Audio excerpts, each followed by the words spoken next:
नमस्कार दोस्तों, स्वागत है आप सभी का पाई क्लासेस यूट्यूब चैनल पे। दोस्तों आज का हमारा क्लास प्रकाश का प्रवर्तन का तीसरा क्लास है। इसके पहले दो वीडियो अपलोड कर दिया गया है प्रकाश का प्रवर्तन से संबंधित। यदि आप लोग नहीं देखे हैं तो चैनल के प्ले लिस्ट में जाकर के देख लीजिएगा। और आज के इस वीडियो में हम लोग प्रकाश का प्रवर्तन से स्टार्ट करेंगे। ठीक है, इसके पहले के दो वीडियो में हम लोग जो बेसिक था इस चैप्टर का, इस प्रश्नावली का, उन सभी पे हम लोग डिस्कस कर लिए हैं। और यह तीसरा क्लास है प्रकाश का। यदि आप लोग चैनल पर पहली बार आए हैं और वो दो वीडियो नहीं देखे हैं तो चैनल को सब्सक्राइब कर लीजिए और बेल आइकन दबा लीजिए ताकि नए वीडियो का नोटिफिकेशन आपको समय से मिलता रहे। और इसका दो वीडियो जो है आप जाके चैनल के प्ले लिस्ट में देख सकते हैं। तो चलिए शुरू करते हैं आज का क्लास। आज हम लोग पढ़ेंगे इसमें प्रकाश के प्रवर्तन के बारे में। ठीक है, प्रकाश के प्रवर्तन, और यहीं से क्वेश्चन आपका मैट्रिक परीक्षा में पूछे जाते हैं। तो वीडियो को शुरू से अंत तक देखिएगा, काफ़ी ही महत्वपूर्ण होने वाला है ये वीडियो। तो आप लोग पहला क्वेश्चन लिखिएगा, प्रकाश के प्रवर्तन हेडिंग दीजिए और इसमें पहला प्रश्न लिखिए। पहला प्रश्न लिखिए कि प्रकाश के नियम किसे कहते हैं। ठीक है, इसमें देखिए कन्फ्यूज, इसमें देखिए बहुत सारे स्टूडेंट क्या करते हैं कि पूछा गया प्रकाश के नियम, तो उसमें क्या लिख देते हैं, प्रकाश के दो नियम होते हैं। वो कौन कौन नियम होते हैं, वो दो नियम को लिख देते हैं। लेकिन वो नियम थोड़ी ना पूछा कि कितना नियम होता है प्रकाश का, सिर्फ पूछा गया प्रकाश के नियम किसे कहते हैं। उस नियम को लिखना है, उसके बाद प्रकाश के कितने नियम होते हैं उसके बारे में लिखना है। ठीक है, समझ रहे हैं बात को क्या कर रहे हैं। तो सबसे पहले क्या लिखेंगे, प्रकाश के नियम किसे कहते हैं, इस प्रश्न का जवाब हम देंगे। सबसे पहले इसके बारे में जानेंगे कि प्रकाश के नियम कहते किसे। सभी को पता है कि प्रकाश के नियम कितने होते हैं, तो दो नियम होते हैं, लेकिन नियम किसे कहते हैं जरा ये इसी हम जान लेते हैं। ठीक है, तो उत्तर में लिखिएगा, उत्तर में लिखिएगा कि प्रकाश की किरण किसी सतह पर पड़कर नियमों का पालन करते हुए, प्रकाश के नियमों का पालन करते हुए उस सतह से प्रवर्तित होती है, तो क्या कहते हैं उसे, उस नियम को क्या कहते हैं, प्रवर्तन के नियम कहते हैं। एक बार फिर से रिवीजन कर देते हैं, याद रखिएगा। ठीक है, ये सब प्रश्न को याद रखिएगा, परीक्षा में पूछा हुआ है कि प्रकाश की किरण, ठीक है, ये आपका कहीं से भी किरण आ रहा है, सूर्य का किरण हो, टॉर्च वगैरह कहीं से भी किरण आ रहा हो, तो प्रकाश की जो किरण है वह किसी सतह पर पड़कर वह नियम का पालन करते हुए, ठीक है, उस सतह से प्रवर्तित, यानी कि जिस सतह पे फोटो हम देखिए समझाएंगे, फिलहाल आप इसका डिफिनेशन याद रखिए। उस सतह से प्रवर्तित होता है तो उन नियम को क्या कहते हैं, तो प्रकाश के प्रवर्तन के नियम कहते हैं। ठीक है, आप फोटो से समझिएगा, डिफिनेशन आपको याद रखना है। फोटो यदि आप बना देते हैं परीक्षा में तो बहुत बढ़िया, आपका फुल मार्क्स दिया जाएगा। फोटो से समझिएगा प्रकाश का प्रवर्तन। ठीक है, यह जो आप लाल वाला देख रहे हैं यह कौन दर्पण है, तो समतल दर्पण है। ठीक है, यहाँ पे लिख दीजिएगा यह समतल दर्पण है, लाल वाला यह समतल दर्पण है। और देखिए यह पी जो देख रहे हैं, यह प्रकाश का किरण आ रहा है, यह प्रकाश का किरण आ रहा है और यह क्यू बिंदु पर पड़ा। ठीक है, तो जो प्रकाश का किरण आ रहा है उसको हम लोग क्या कहें, कौन किरण कहेंगे, तो आपतित किरण करें। आपतित यानी कि आ रहा है, आपतित माने कि आ रहा है। ठीक है, तो आपतित किरण यह आ रहा है और क्यू बिंदु पर पड़ा। और कौन दर्पण यह है, यह समतल दर्पण है। और ये पीछे जो आपका है ना, यह रजित किया हुआ है समतल दर्पण। ठीक है, पीछे इस तरह से रजित किया हुआ है समतल दर्पण। तो ये क्यू बिंदु पर पड़ा प्रकाश, उधर से आकर के पी बिंदु से आ रहा है प्रकाश और क्यू बिंदु पर पड़ा, और यहाँ से जो नियम है उस नियम को पालन करते हुए यह आर बिंदु की ओर गया। तो क्या हुआ, यह प्रवर्तित हो गया, यानी कि क्यू पर पड़ा, पी बिंदु से आ रहा है और क्यू पर पड़ा और आर बिंदु से प्रवर्तित हुए निकल गया। ठीक है, तो यह जो है वो कौन, यह कौन किरण हो गया, इधर से वापस लौट रहा है तो यह प्रवर्तित किरण हो गया, यह प्रवर्तित किरण हो गया। और यह जो आ रहा है पी बिंदु से यह आपतित किरण, यानी कि आएगा आपतित किरण, जाएगा प्रवर्तित किरण। ठीक है, और यही बिंदु पे एक अभिलंब जो देख रहे हैं, अभिलंब एन और क्यू, तो यह जो खींचा गया है, यह क्या खींचा गया है, तो अभिलंब खींचा गया है। ठीक है, फोटो पहले समझिएगा, फोटो में क्या करा, पहले एक बार फिर से इसको डिफिनेशन कि प्रकाश की किरण किसी सतह पर पड़कर नियमों का पालन करते हुए उस सतह से प्रवर्तित होता है। तो इस सतह पे पड़ा क्यू बिंदु पर और नियमों का पालन करते हुए जब प्रवर्तित कर रहा है आर बिंदु, तो इसको क्या कहेंगे, प्रकाश के प्रवर्तन के नियम कहेंगे। ठीक है, यह तो फोटो से तो समझ में आ गया होगा, इसमें समतल दर्पण का उपयोग किया गया है। अब बारी बारी से आपको इसमें पढ़ना है, आपतित किरण पढ़ना है, अभिलंब के बारे में पढ़ना है, परावर्तित किरण के बारे में पढ़ना है, आपतन कोण, यह क्यू जो है ना, यह क्यू या आपतन कोण है, यहाँ पे लिख दीजिएगा आपतन, सॉरी आपतन कोण। ठीक है, क्यू क्या है, आपतन कोण है। ठीक है, यह क्यू क्या है, आपतन कोण, और आई कोण आई और कोण आर। तो बारी बारी से इसमें जितना भी दिया गया है, आपतित किरण दिया गया है, अभिलंब दिया गया है, प्रवर्तित किरण दिया गया है, आपतन कोण दिया गया है, समतल दर्पण दिया गया है, कोण आई कोण आर, और ये सब जो दिया गया है सभी के बारे में आपको बारी बारी से पढ़ना है, सभी को बारी बारी से एक एक पॉइंट लिखाएंगे जिसको आपको याद रखना है। इतना ही आपको लिख देने से प्रकाश का परावर्तन का नियम आप नहीं पूरा किए हैं, ठीक है। तो इसमें जो कुछ बच गया है चलिए उसको अब देख लेते हैं। तो इतना आप लोग कर लिए हैं, तो पहला हेडिंग दीजिए आपतित किरण। पहला हेडिंग दीजिए आपतित किरण, यानी कि प्रकाश आ रहा है, आपतित किरण आपको बताए थे। तो आपतित किरण हेडिंग देने के बाद लिखिएगा कि किसी सतह पर पड़ने वाली किरण को आपतित किरण कहते हैं। किसी सतह पर, जैसे कि इधर आ रहा था किरण और यह सतह पर पड़ रहा है, इस साइड से किरण आ रहा है, तो इस सतह पर, किसी सतह पर पड़ने वाली किरण को कौन किरण, तो आपतित किरण कहते हैं। कोई सतह पर किरण पड़ रहा है तो वो कौन किरण होगा, तो आपतित किरण होगा, ठीक है, याद रखिएगा। उसके बाद आपतन बिंदु हेडिंग दीजिए और लिखिए आपतन बिंदु में कि जिस बिंदु पर आपतित किरण सतह से टकराती है आपतन बिंदु कहलाती है। जैसे यह आपका समतल दर्पण हो गया, यह बिंदु है और ये बिंदु पर आपतित किरण टकरा रहा है, ठीक है, इधर से आपतित किरण आ रहा है और यह बिंदु पर टकरा रहा है। बिंदु क्या था, क्यू था, तो यह बिंदु क्या कहलाएगा जी, तो आपतन बिंदु कहलाएगा, ठीक है। देखिए बारी बारी से समझ रहे हैं ना, एक एक पॉइंट आपको समझा रहे हैं तो आप लोग को आसानी हो रहा होगा समझने में, आपतित किरण किससे कहते हैं और आपतन बिंदु किससे कहते हैं। फोटोआ में आप देख के समझ रहे होंगे, इधर भी आपका डिफिनेशन के माध्यम से आपको समझा देते हैं, ठीक है। तो आपतन बिंदु क्लियर हो गया। उसके बाद अगला देखिएगा, अगला हेडिंग दे दिए, देना है प्रवर्तित किरण, ठीक है, प्रवर्तित किरण। इसमें लिखिएगा कि जिस माध्यम में चलकर, ठीक है, जिस माध्यम में चलकर आपतित किरण सतह पर आती है उसी माध्यम से लौट गई किरण को परावर्तित किरण कहते हैं। समझिएगा, जैसे कि देखिए इस माध्यम से आ रहा है किरण, ठीक है, कलर चेंज कर लेते हैं, यह माध्यम से किरण आ रहा है और यहाँ पे टकरा करके फिर इसी माध्यम से वापस लौट गया, तो इसको कौन किरण कहेंगे, तो परावर्तित किरण कहेंगे। समझ रहे हैं, परावर्तित किरण किससे कहते हैं, कि जिस माध्यम से चलकर आपतित किरण सतह पर टकराया और उसी माध्यम से लौट गया वापस, तो उसको कौन किरण, तो परावर्तित किरण कहेंगे, ठीक है।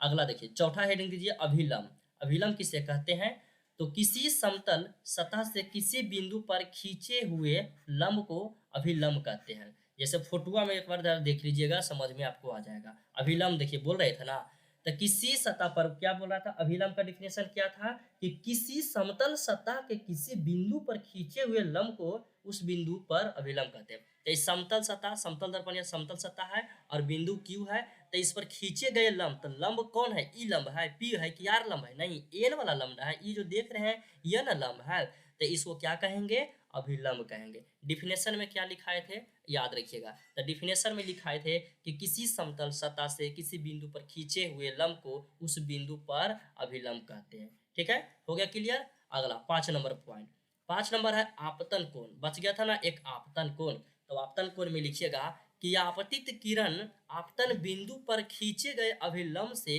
जो कोण बनाती है उसे आपतन कोण कहते हैं। एक बार फिर फोटो को देखिए, एक बार फिर फोटो को देखिए, समझ में आ जाएगा। देखिए फोटो में क्या डिफिनेशन पहले क्या था आपतन कोण का, कि आपतित किरण आपतन बिंदु पर खींचे गए अभिलंब से जो कोण बनाती है, तो कोण एगो कोण आई एगो कोण आर बन रहा है, तो यह कौन कोण हो जाएगा, तो यह आपतन कोण हो जाएगा। कै कोण बन गया, तो दो कोण बन गया, कोण एगो आई बना और एगो कोण आर बन गया।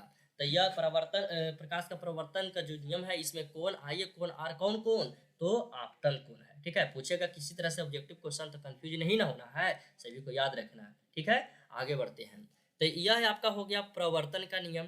प्रवर्तन का नियम पढ़े थे, कितने होते हैं ये तो नहीं पढ़े हैं ना, सिर्फ नियम पढ़े हैं, प्रकाश के प्रवर्तन नियम पढ़े थे, ठीक है, प्रकाश के नियमों, नियम किसे कहते हैं ये पढ़े हैं। अब अगला क्वेश्चन जो है, क्वेश्चन लिखिएगा प्रकाश के प्रवर्तन के नियम को लिखे।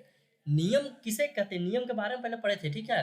अब नियम किसे कहते हैं, कितने प्रकार के नियम होते हैं, अब उसके बारे में पढ़ेंगे। तो सभी लोग लिखिए प्रकाश के परावर्तन के नियम।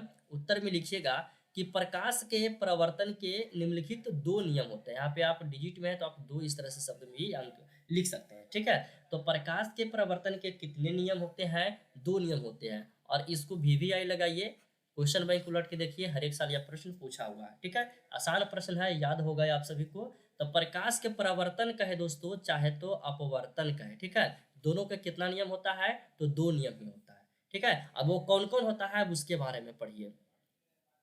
तो पहला पॉइंट में लिखिएगा कि आपतित किरण, प्रवर्तित किरण तथा आपतन बिंदु पर खींचा गया अभिलंब तीनों एक ही समतल में होता है। पहला नियम में क्या बता रहा है कि आपतित किरण, प्रवर्तित किरण तथा अपतल बिंदु पर खींचा गया जो अभिलंब होता है वो एक ही समतल में होता है। और दूसरा नियम क्या है कि आपतन कोण प्रवर्तन कोण के बराबर होता है। अब इसको फोटो जब तक नहीं बताएंगे तब तक आपको समझ में नहीं आएगा, तो फोटो से देखिएगा।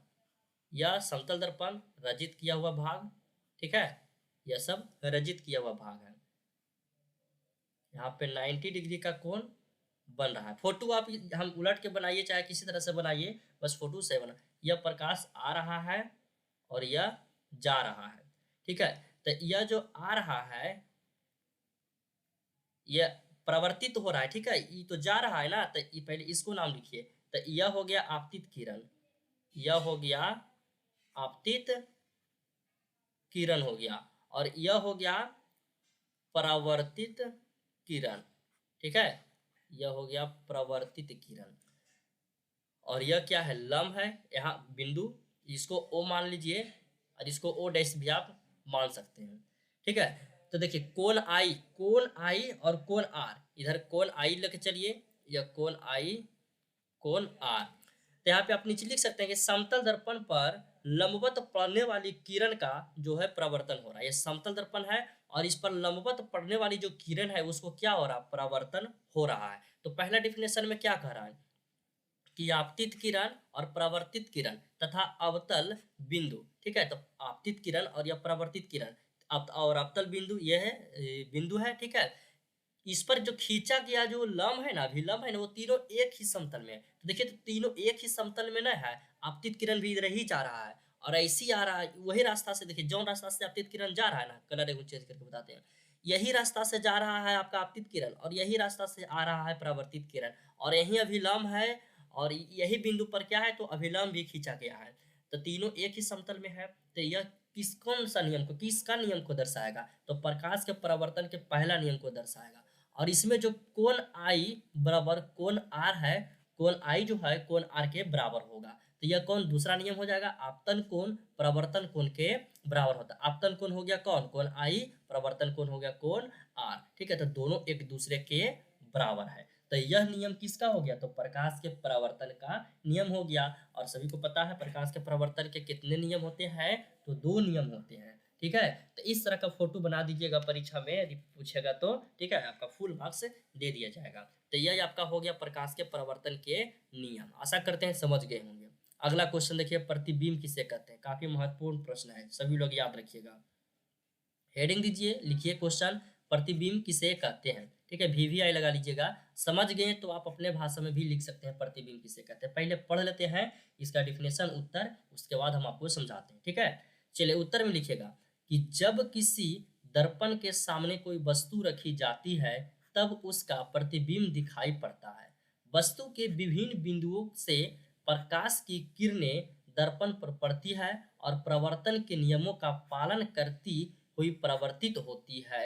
यह प्रवर्तित किरणें या तो किसी बिंदु पर मिलती है या फिर किसी बिंदु से आती हुई प्रतीत होती है। सिंपल भाषा में आपको बता भी प्रतिबिंब किसे कहते हैं। अपना छाई, छाई के नाम सुने हैं, छाई, जैसे कि धूप वगैरह में जब जा रहे हैं तो अपना छाई दिखते हैं ना, वही प्रतिबिंब हो गया। जैसे कि देखिए यह एक टॉर्च है, यह एक टॉर्च है, ऐसे प्रकाश निकल के आ रहा है, बीच में कुछ आप खड़ा कर दीजिए, कोई वस्तु है ये, ठीक है, वस्तु ये है, वस्तु ए है।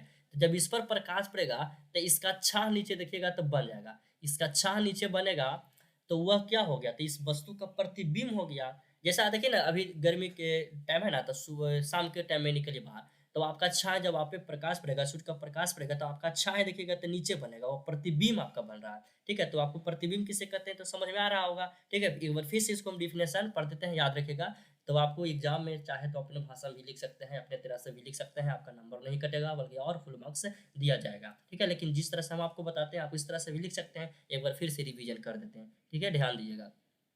जब किसी दर्पण के सामने कोई वस्तु रखी जाती है, कोई दर्पण के सामने यदि कोई वस्तु को रखते हैं तब उसका प्रतिबिंब दिखाई देगा। उसी जो जिस तरह का वस्तु है, जैसे दर्पण के सामने आप जाइए तो आप उसमें दिखाई देंगे, तो आपका उसमें क्या हो रहा है, प्रतिबिंब बन रहा है। तो वस्तु के विभिन्न बिंदुओं क्या है, वस्तु के विभिन्न बिंदुओं से प्रकाश की किरणें दर्पण पर पड़ती है, ठीक है। तो वस्तु के जो विभिन्न बिंदु है उससे प्रकाश की किरणें दर्पण पर पड़ती है और प्रवर्तन के जो नियम है उस नियम को पालन करते हुए प्रवर्तित हो जाती है। प्रवर्तन के नियम को पालन करते हुए प्रवर्तित हो जाती है। यह प्रवर्तित किरणें या तो किसी बिंदु पर मिलती है या फिर किसी बिंदु से आती हुई प्रतीत होती है, तो इसे प्रतिबिंब कहते हैं। ठीक है, समझ गए होंगे प्रतिबिंब किसे कहते हैं, याद रखिएगा। ठीक है, टेस्ट वगैरह में पूछेंगे तो कंफ्यूज नहीं होना है, सभी को बताना है। अगला क्वेश्चन है क्वेश्चन नंबर 4, पार्श्व परिवर्तन किसे कहते हैं। ये भी काफी महत्वपूर्ण है, पार्श्व परिवर्तन किसे कहते हैं। उत्तर में लिखिएगा सभी लोग।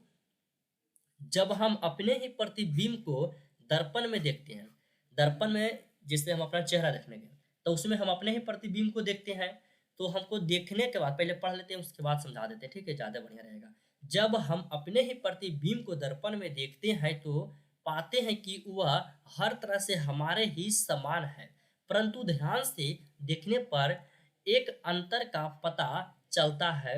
यदि हम अपना दाहिना हाथ उठाते हैं तो लगता है कि प्रतिबिंब का बायां हाथ उठ रहा है। दूसरे शब्दों में हम कह सकते हैं कि वस्तु का दाहिना भाग समतल दर्पण में प्रतिबिंब का बायां भाग तथा वस्तु का बायां भाग प्रतिबिंब का दाहिना भाग दिखाई पड़ता है। इसी को यहाँ पर होगा, इसी को पार्श्व परिवर्तन कहते हैं। अब समझिएगा, समतल दर्पण के सामने गए तो उसमें मेरा प्रतिबिंब बन रहा है, एकदम देखने में लगता है कि जैसा हम है एकदम उसी तरह का प्रतिबिंब उसमें बन रहा है, देखने में ऐसा लगता है। लेकिन जब आप उस दर्पण के सामने, उस दर्पण माने कौन, समतल दर्पण के सामने आप दाहिना हाथ को खड़ा कीजिएगा तो आपको उसमें ऐसा लगेगा ना कि आप दाहिना हाथ को उठाते हैं तो ऐसा लगता है प्रतिबिंब में आप बायां हाथ को उठा रहे हैं। यदि दाहिना हाथ आप रियल में उठाइएगा तो प्रतिबिंब में आपको ऐसा लगेगा ना कि आप बायां हाथ को उठा रहे हैं। तो दूसरे शब्दों में हम क्या सकते हैं कि उसमें उल्टा बनता है, उल्टा प्रतिबिंब ने बना, उठा रहे हैं दाहिना तो उसमें दिखाई कौन दे रहा है, तो दे रहा है बायां दे रहा है। जैसे कि एक फोटो दिया है, दो फोटो दिया है, उससे आप समझिएगा। यह देखिए समतल दर्पण है, यह समतल दर्पण है, ठीक। और इस समतल दर्पण में देखिए क लिखा हुआ, यह जो है क लिखा हुआ, तो ये इस सही लिखा हुआ का है ने, जब इसके सामने समतल दर्पण के सामने ले जाएगा तो इस तरह से उल्टा लिखा हुआ दिखाई देगा समतल दर्पण के सामने। उसी तरह से RED, ठीक है, RED लिखा हुआ है, और जब हम इसको समतल दर्पण के सामने ले जाएंगे तो उलट जाएगा, ठीक है, उलट के इस तरह से DE और इस तरह से R, इस तरह से दिखाई दे देगा। तो यह क्या हो रहा है, इससे क्या समझ रहे हैं कि प्रतिबिंब जो है वो उल्टा बन रहा है। किसमें, तो समतल दर्पण में प्रतिबिंब जो है क्या बन रहा है, उल्टा बन रहा है। लिखल का हम ले जा रहे हैं सही और वो क्या दिखाई दे रहा है, गलत दिखाई दे रहा है, उलट, उसका उलट उल्टा दिखाई दे रहा है, ठीक ना, समझ रहे हैं ना। तो इसको क्या कहेंगे, इसको कहेंगे पार्श्व परिवर्तन कहेंगे। तो परीक्षा में पूछेगा तो लिखा जाएगा सभी से पार्श्व परिवर्तन किसे कहते हैं। ठीक है, समझ गए होंगे आप लोग। अगला क्वेश्चन देखिए, अगला क्वेश्चन काफी VVI है, पूछा गया कि समतल दर्पण द्वारा बना प्रतिबिंब की विशेषताएं आपको बताना है। अब इसमें जितना भी है पूरा विशेषता पढ़ लेंगे, जो भी इसके पहले पढ़े थे समतल दर्पण में, भी तो समतल दर्पण ही पढ़ रहे हैं हम लोग ना। इसके बाद गोलीय दर्पण स्टार्ट करेंगे, इसके बाद वाला जो क्लास होगा उसमें। अभी फिलहाल हम लोग समतल दर्पण पढ़ रहे हैं। तो इस क्वेश्चन में पूछा गया कि समतल दर्पण द्वारा जो बना प्रतिबिंब है उसका विशेषताएं बताना है। तो उत्तर में लिखिएगा, समतल दर्पण में बने प्रतिबिंब की निम्नलिखित विशेषताएं देखने को मिलती है जो इस प्रकार है। कौन कौन है, तो पॉइंट बाय पॉइंट आपको लिखना है। तो पहला पॉइंट में है, चलिए उसको पहला पॉइंट में लिखते हैं कि प्रतिबिंब दर्पण के पीछे बनता है। प्रतिबिंब जो है दर्पण के पीछे बनता है, तो यह किस में होता है, तो समतल दर्पण में प्रतिबिंब दर्पण के पीछे बनता है। दूसरा है कि प्रतिबिंब का आकार वस्तु के आकार के बराबर होता है, आकार में कोई परिवर्तन नहीं होता है, किसमें, समतल दर्पण में। प्रतिबिंब की जो आकार है वो वस्तु के आकार का ही बनता है, ठीक है। तीसरा है प्रतिबिंब वस्तु की अपेक्षा सीधा बनता है, प्रतिबिंब वस्तु की जो अपेक्षा है वो क्या बनता है, सीधा बनता है। प्रतिबिंब जो है पार्श्व रूप से उल्टा होता है, किसमें, तो समतल दर्पण में प्रतिबिंब जो है पार्श्व रूप से उल्टा होता है। पांचवा में लिखिएगा, प्रतिबिंब आभासी होता है, अतः हम इसे पर्दे पर नहीं प्राप्त कर सकते हैं। तो यहाँ से देखिए एक VVI ऑब्जेक्टिव पूछ देगा कि समतल दर्पण द्वारा बना प्रतिबिंब को पर्दे पर उतारा जा सकता है या नहीं, तो नहीं उतारा जा सकता है। क्यों नहीं, क्योंकि प्रतिबिंब आभासी होता है इसीलिए, और आभासी प्रतिबिंब को पर्दे पर नहीं प्राप्त किया जा सकता है, ठीक है। छठा लिखिएगा, प्रतिबिंब दर्पण से उतना ही पीछे बनता है जितना वस्तु दर्पण से आगे सामने रहता है। ठीक है, यह हो गया छो पॉइंट। तो छो पॉइंट यह हो गया समतल और दर्पण द्वारा बना प्रतिबिंब से संबंधित। ठीक है, तो आपको ये सब याद रखना होगा, परीक्षा में ये सब पूछेगा। यदि आप लोग से गलती हो जाता है तो फिर देखिए इसमें तो मेरा गलती कोई नहीं होगा दोस्तों, क्योंकि हम सारा आपका सिलेबस के अनुसार ही बता रहे हैं। और स्टार्ट अभी हुआ है क्लास, अभी ज़्यादा भी समाप्त नहीं हुआ, सिर्फ अभी समतल दर्पण के बारे में पढ़े हैं। तो जो भी नया स्टूडेंट है जल्दी से चैनल को सब्सक्राइब करके जुड़ जाइए, और आप लोग भी जल्दी से जुड़िए सभी लोग को, क्योंकि उनका भी जो है क्लास टाइम के अनुसार ज्वाइन कर सके, और जो भी सिलेबस है वो सिलेबस के अनुसार पढ़ाई कर सके। और पिछले साल जिस तरह इस तरह जो इस साल रिजल्ट आया है मैट्रिक परीक्षा में, बहुत सारे स्टूडेंट हमको शेयर किए हैं, 80 है, 85% है सभी का। तो इसी तरह का रिजल्ट अगला बार भी हम चाहते हैं कि आप लोग हमें दें। ठीक है, तो आज का वीडियो समाप्त करते हैं। और आप लोग दोस्तों वेबसाइट पे जाइए, जाकर के तैयारी कीजिए। वेबसाइट पे आपका सभी विषय का ऑब्जेक्टिव और सब्जेक्टिव क्वेश्चन दिया गया। ठीक है, और एप्लीकेशन में जो ऐप है पाई क्लासेस ऐप, उसका लिंक हम वीडियो के डिस्क्रिप्शन में दे दिए हैं। उसमें सोशल साइंस में हिस्ट्री और ज्योग्राफी दोनों का सब्जेक्टिव और ऑब्जेक्टिव, ऑब्जेक्टिव तो सभी का मिलेगा, सब्जेक्टिव हिस्ट्री और ज्योग्राफी का अभी तुरंत अपडेट किए हैं, जाकर के उसको पढ़िए। वेबसाइट पे भी अपडेट किया गया है, और टेस्ट का लिंक भी एक्टिव कर दिया गया है वेबसाइट का। तो सभी का लिंक हम वीडियो के डिस्क्रिप्शन में दे दिए हैं, जाके एक बार चेक कीजिए, बारी बारी से सभी का तैयारी कीजिए। ठीक है, वीडियो पसंद आया हो तो लाइक कीजिए। नेक्स्ट वीडियो में हम लोग गोलीय दर्पण के बारे में पढ़ेंगे।